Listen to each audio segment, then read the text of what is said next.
3 5 next ఏం చెప్పారు 5 7 5 కి 7 కి ఎన్ని ఉన్నాయి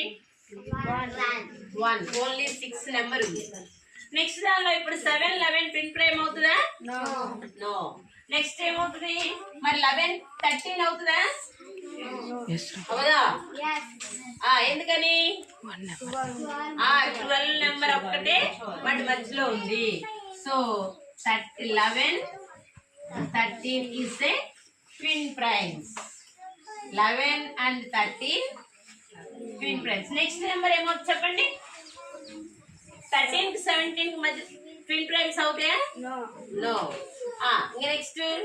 17 19 19 ట్విన్ ప్రైమ్స్